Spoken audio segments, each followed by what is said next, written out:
Hey everybody, welcome back to the Wolf Pit with another episode of What Are We Eating? Once again, I found myself rolling through my own personal adult playground and I came across this 16-ounce bag of White Castle Cheeseburger Castle Bites, which cost $4.98 at the Dollar Tree. I think there should be a petition sign to make Dollar Tree change their name because nothing at the Dollar Tree costs $1 anymore.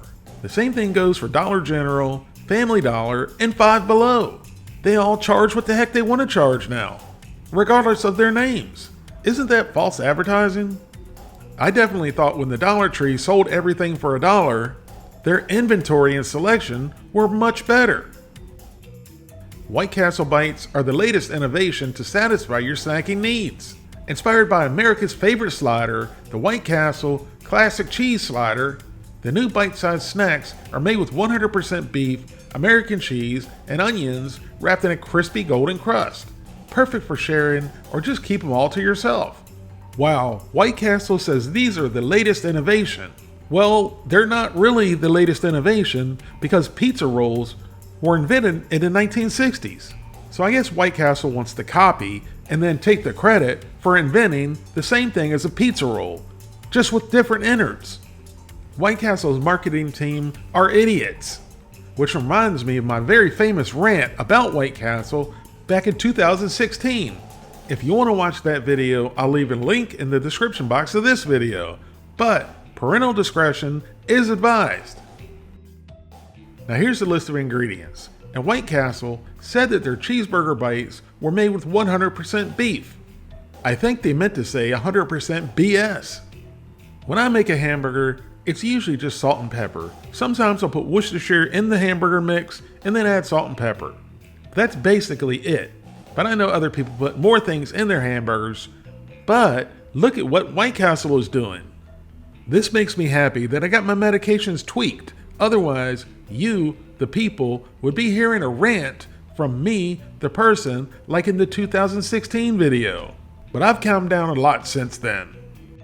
Just look at all this nonsense that White Castle puts in their ground beef crumbles.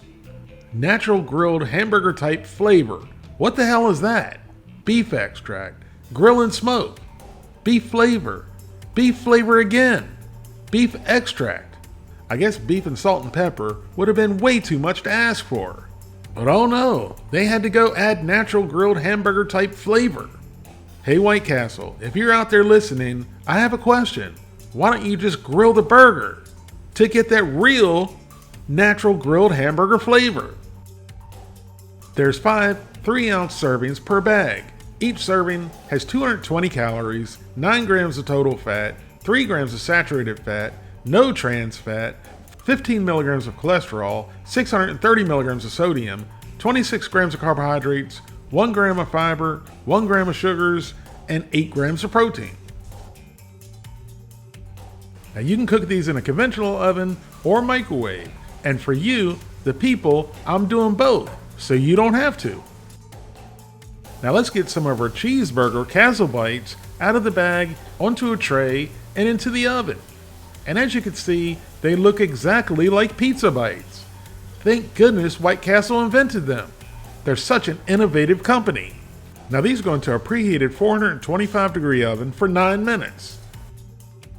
Now per the instructions on the bag, it says to make a circle out of 6 of the cheeseburger Castle Bites, and then microwave on high for 1.5 minutes, and then let rest for another 1.5 minutes.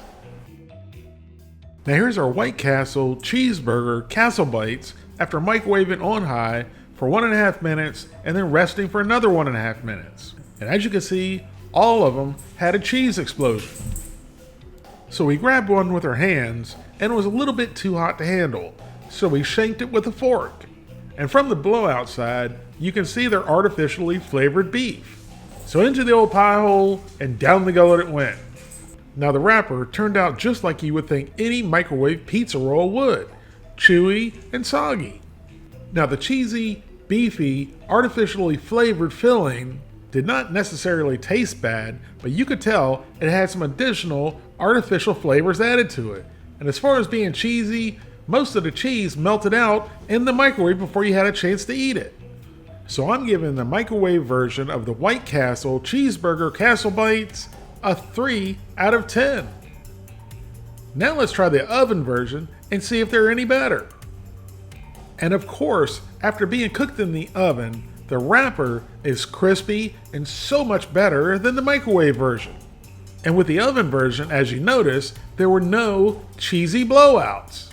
So the filling was a little bit better and definitely cheesier than the microwave version. But the funny thing is, the highly artificial flavored beef inside these did not taste as artificially flavored as the ones cooked in the microwave. And I'm giving the oven version of the White Castle Cheeseburger Castle Bites a 4 out of 10. Thank you all very much for watching. Please don't forget to like this video and subscribe, and I'll see you soon.